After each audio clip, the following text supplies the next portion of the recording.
ഇതുപോലുള്ള കഥകൾക്കായി NKS audio books എന്ന ഈ യൂട്യൂബ് ചാനൽ മറക്കാതെ സബ്സ്ക്രൈബ് ചെയ്യുക. ഉജ്ജയിനിയിൽ വിക്രമാദിത്യന്റെ വേഷം ധരിച്ച് വിലസുകയായിരുന്നു സൂര്യകേതു. ഒരു ചക്രവർത്തി എന്ന നിലയിൽ സർവ്വ സുഖ സൗകര്യങ്ങളോടും കൂടിയായിരുന്നു സൂര്യകേതുവിൻ്റെ വാസം. ഉജ്ജയിനിയിലെ ദാസിമാരും കൊട്ടാരം നർത്തകിമാരുമെല്ലാം സർവ്വ സ്വാതന്ത്ര്യത്തോടെ കൊട്ടാരത്തിൽ വിഹരിക്കാൻ തുടങ്ങി. നാഥനില്ലാതായതോടെ ചൂതുകളിയും അന്ധവിശ്വാസങ്ങളും അനാചാരങ്ങളുമെല്ലാം രാജ്യത്തിൻ്റെ വിവിധ ഭാഗങ്ങളിൽ മുളപൊട്ടി. മഹാരാജാവിൻ്റെ ഈ മാറ്റം കണ്ട് പ്രജകൾ മൂക്കത്ത് വിരൽ വെച്ചു. അദ്ദേഹത്തിൻ്റെ ശരീരത്തിൽ എന്തോ ബാധയാണ് എന്നും അതല്ല കാനനവാസത്തിനിടയിൽ രാജാവിന് മതിഭ്രമം ബാധിച്ചു എന്നെല്ലാമുള്ള കഥകൾ എങ്ങും പരന്നു. അതുമാത്രമല്ല, ബുദ്ധിമാനും മാന്ത്രികനുമായ രാജാവ് ഇപ്പോൾ മന്ദബുദ്ധിയെ പോലെയാണ് പെരുമാറുന്നത്. പ്രജകളുടെ പ്രശ്നപരിഹാരങ്ങൾക്ക് അദ്ദേഹം മുൻപ് കാണിച്ചിരുന്ന ഉത്സാഹം ഇപ്പോഴില്ല. ബുദ്ധിപരമായ രാഷ്ട്രീയ നീക്കങ്ങളും ഭരണതന്ത്രങ്ങളുമൊന്നും കാണാനില്ല. ജനങ്ങളുടെ ജീവനും സ്വത്തിനും ഭീഷണി ഉണ്ടായി തുടങ്ങി. ഈ വാർത്തകളെല്ലാം കേട്ടുകൊണ്ടാണ് വിക്രമാദിത്യനും ഭട്ടിയും ഉജ്ജയിനിയിലേക്ക് പ്രവേശിക്കുന്നത്. എന്തൊക്കെയാണ് ഭട്ടി നോമി കേൾക്കുന്നത്? ഇത് നമ്മുടെ ഉജ്ജയിനി തന്നെയാണോ? കുറച്ചു കാലം നോം മാറി നിന്നപ്പോഴേക്കും ഇതാണോ അവസ്ഥ? നീയുണ്ട് എന്ന ധൈര്യത്തിലല്ലേ നോം സമാധാനമായിരിക്കുന്നത്? ഇതിപ്പോൾ നീ അവിടെ ഉണ്ടായിട്ടും ഇങ്ങനെയൊക്കെ ആയല്ലോ രാജ്യം. വിക്രമാദിത്യൻ ഭട്ടിയോട് ചോദിച്ചു. അതിന് അങ്ങ് എവിടെ മാറി നിന്നു എന്നാണ് പറയുന്നത്? അങ്ങയുടെ രൂപത്തിൽ ഒരു കാട്ടുകള്ളൻ അവിടെ കയറിയിരിക്കുകയല്ലേ? അങ്ങയെ ധിക്കരിച്ച് എനിക്ക് എന്തെങ്കിലും ചെയ്യാൻ കഴിയുമെന്ന് കരുതുന്നുണ്ടോ? വ്യാജനാണെങ്കിലും അങ്ങയുടെ രൂപത്തിലല്ലേ ഒരാൾ അവിടെ ഇരിക്കുന്നത്. എൻ്റെ ഇഷ്ടത്തിന് ഞാൻ ഓരോന്ന് ചെയ്താൽ ഇത് കാണുമ്പോൾ ഞാൻ അങ്ങയെ ധിക്കരിച്ച് തീരുമാനങ്ങൾ എടുക്കുകയാണ് എന്നല്ലേ ജനങ്ങൾ കരുതൂ. ഭട്ടി പറഞ്ഞത് ശരിയാണ് എന്ന് വിക്രമാദിത്യന് മനസ്സിലായി. അദ്ദേഹം പരിഭ്രമത്തോടെ ചോദിച്ചു, ഭട്ടി, അപ്പോൾ നമ്മുടെ റാണിമാരൊക്കെ സുരക്ഷിതരാണ്. എല്ലാവരും ദുർഗാവ്രതത്തിലാണെന്ന് ഞാൻ പറഞ്ഞു. ആ വിഡ്ഢി അത് വിശ്വസിച്ചു. അങ്ങ് ഇപ്പോഴെങ്കിലും തിരിച്ചു വന്നത് നന്നായി. ഒരുപാട് കാലമൊന്നും ഇങ്ങനെ പിടിച്ചു നിൽക്കാനാവില്ല. ഇതുപോലെയുള്ള അതിബുദ്ധിയൊന്നും ഇനി കാണിക്കല്ലേ ഏട്ടാ. പാത്രമറിഞ്ഞേ വിളമ്പാവൂ എന്ന് ഏട്ടൻ അറിയാത്തതല്ലോ. ഭട്ടി അസ്വസ്ഥതയോടെ പറഞ്ഞു. ശരി, എത്രയും പെട്ടെന്ന് നമുക്ക് കൊട്ടാരത്തിലെത്തണം. ഇനി നോം പറയുന്നത് പോലെ ചെയ്യുക, വിക്രമാദിത്യൻ പറഞ്ഞു. ഉജ്ജയിനിയിലെത്തിയ വിക്രമാദിത്യൻ തൻ്റെ വേഷത്തിൽ സുഖമായി ജീവിക്കുന്ന സൂര്യകേതുവിനെ സാകൂതം വീക്ഷിച്ചു. നിന്റെ മേലെ ഞാൻ അർപ്പിച്ച വിശ്വാസത്തിന് നീ എനിക്ക് തന്ന ശിക്ഷയാണിത്, അല്ലേ കൂട്ടുകാരാ? പക്ഷേ നീ കളിച്ചത് തീ കൊണ്ടായിപ്പോയി. ഇതിന് നീ കനത്ത വില തന്നെ നൽകും, വിക്രമാദിത്യൻ ചിന്തിച്ചു. ഉടനെ തന്നെ അദ്ദേഹം ഭട്ടിയെ വിളിപ്പിച്ചു. റാണിമാരുടെ ദുർഗാവ്രതം അവസാനിക്കുകയാണ് എന്ന് മഹാരാജാവിനെ അറിയിക്കാൻ പറഞ്ഞു. ഭട്ടി ഒട്ടും വൈകാതെ തന്നെ ഏട്ടൻ പറഞ്ഞതനുസരിച്ചു. റാണിമാരുടെ വ്രതം അവസാനിക്കാൻ പോകുന്നു എന്ന് കേട്ടതോടെ സൂര്യകേതു സന്തോഷവാനായി. താൻ കാത്തിരുന്ന ആ സുദിനം അടുത്തിരിക്കുന്നു. അതോർത്തപ്പോൾ അയാൾ വളരെയധികം ആവേശത്തോടെ എഴുന്നേറ്റു.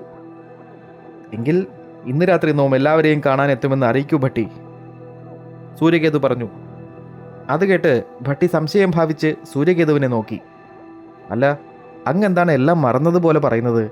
ദുർഗാവ്രതം കഴിഞ്ഞാൽ പോരുകാളകളെ വിട്ടുള്ള മത്സരമില്ലേ? അതിൽ അങ്ങയുടെ കാള ജയിക്കും. അങ്ങനെയല്ലേ അങ്ങ് അവരെ സ്വന്തമാക്കുന്നത്? ചടങ്ങുകളിൽ എന്തെങ്കിലും വ്യത്യാസമുണ്ടോ? ഭട്ടി പറഞ്ഞത് കേട്ട് സൂര്യകേതുവിന് ദേഷ്യം വന്നു. പഴയ കാലത്ത് നടത്തിയിരുന്ന ആചാരങ്ങൾ ഇപ്പോഴും അങ്ങനെ തന്നെ വേണമെന്നുണ്ടോ ഭട്ടി? ഇതിലൊക്കെ ഒരു മാറ്റം നോം ആഗ്രഹിക്കുന്നതിൽ തെറ്റുണ്ടോ? ഒരു തെറ്റുമില്ല ഏട്ടാ. എങ്കിലും ദേവിയുടെ ഇഷ്ടം അതാകുമ്പോൾ നമ്മൾ എതിര് നിൽക്കാമോ? ശരി, എവിടെ പോരുകാളകൾ? അവയെ നമുക്ക് കാണണം. റാണിമാർക്ക് ദുർബലരായ കാളകളെ കൊടുത്താൽ മതി. മത്സരമൊക്കെ ചടങ്ങിന് മാത്രം. പെട്ടെന്ന് തന്നെ നമ്മുടെ കാള ജയിക്കണം, സൂര്യകേതു പറഞ്ഞു. ശരിയേട്ടാ, എല്ലാം ഏട്ടൻ്റെ ഇഷ്ടം, ഭട്ടി അയാൾക്ക് മറുപടി കൊടുത്തു. ഉടനെ തന്നെ പോരുകാളകൾ ഒരുങ്ങി. മൈതാനത്തിൻ്റെ ഒരു വശത്ത് സൂര്യകേതുവും മറുവശത്ത് വിക്രമാദിത്യൻ്റെ റാണിമാരും ഇരുന്നു. കാഹളം മുഴങ്ങി.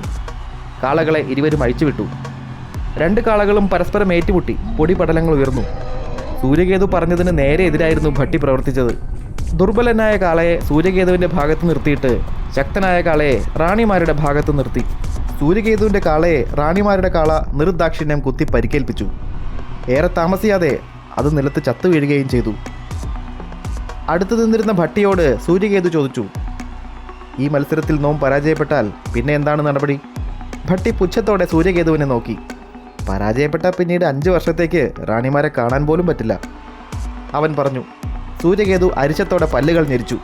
അയാൾ മറുവശത്തിരിക്കുന്ന റാണിമാരെ നോക്കി. എല്ലാവരും തന്നെ കളിയാക്കി ചിരിക്കുന്നത് പോലെ അയാൾക്ക് തോന്നി.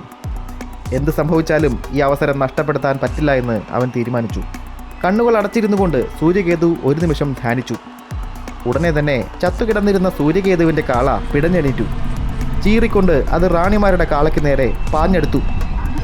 സൂര്യകേതു കാളയുടെ ശരീരത്തിൽ പ്രവേശിച്ചിരിക്കുന്നു എന്ന് വിക്രമാദിത്യനും ഭട്ടിക്കും മനസ്സിലായി.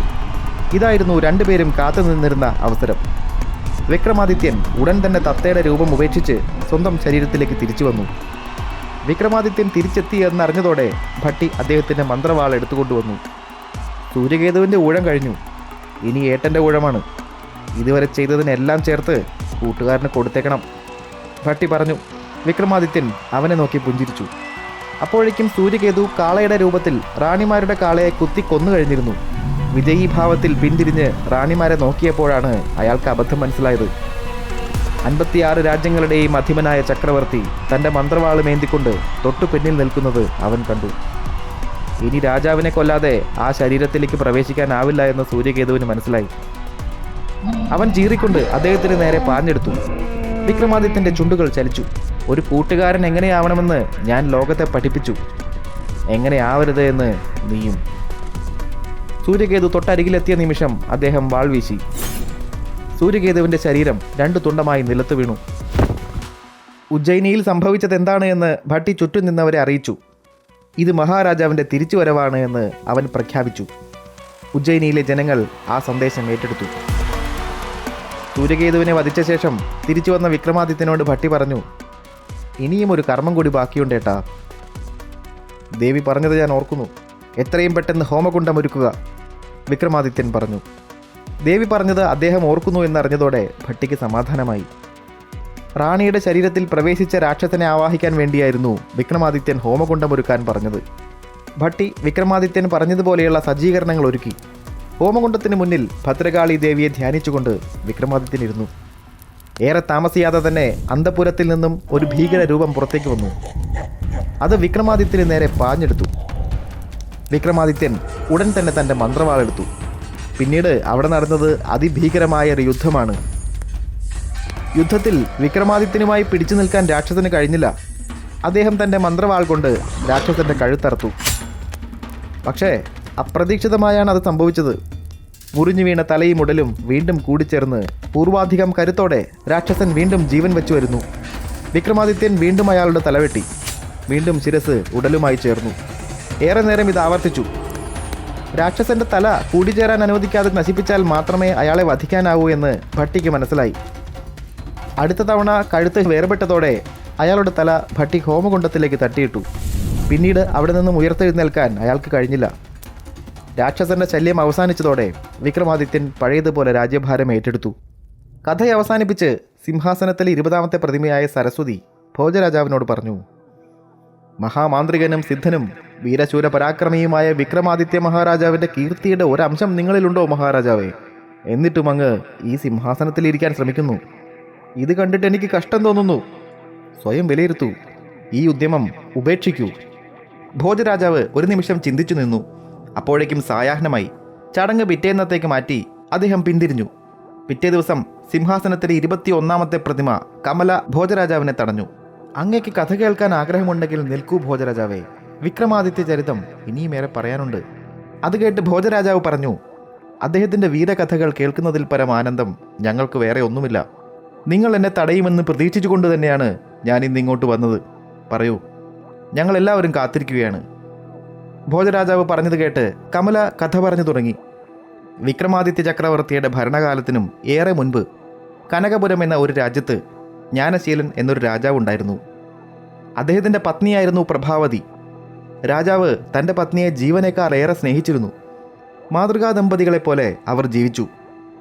കനകപുരത്തെ ജനങ്ങൾക്കും രാജാവിനോട് ഏറെ ആദരവുണ്ടായിരുന്നു. ഭാര്യയോടുള്ള രാജാവിൻ്റെ സ്നേഹം നാട്ടിലും പ്രസിദ്ധമായി തീർന്നു. ഒരിക്കൽ ഇരുവരും പ്രണയസല്ലാപത്തിൽ ഏർപ്പെടുമ്പോഴായിരുന്നു മഹർഷി വിശ്വാമിത്രൻ രാജാവിനെ കാണാനായി എത്തിയത്. രാജാവ് തൻ്റെ മണിയറയിൽ നിന്നും മഹർഷിയെ കാണാനായി എത്താൻ അല്പം വൈകിപ്പോയി. രാജാവ് ഭാര്യയോടൊപ്പം ആയിരുന്നതിനാലാണ് തന്നെ കാണാൻ വരാതിരുന്നത് എന്ന് മനസ്സിലാക്കിയ വിശ്വാമിത്രൻ കുപിതനായി. എന്താ ജ്ഞാനശീല, നമ്മെ ഏറെ നേരം മുഷിപ്പിച്ചു നീ.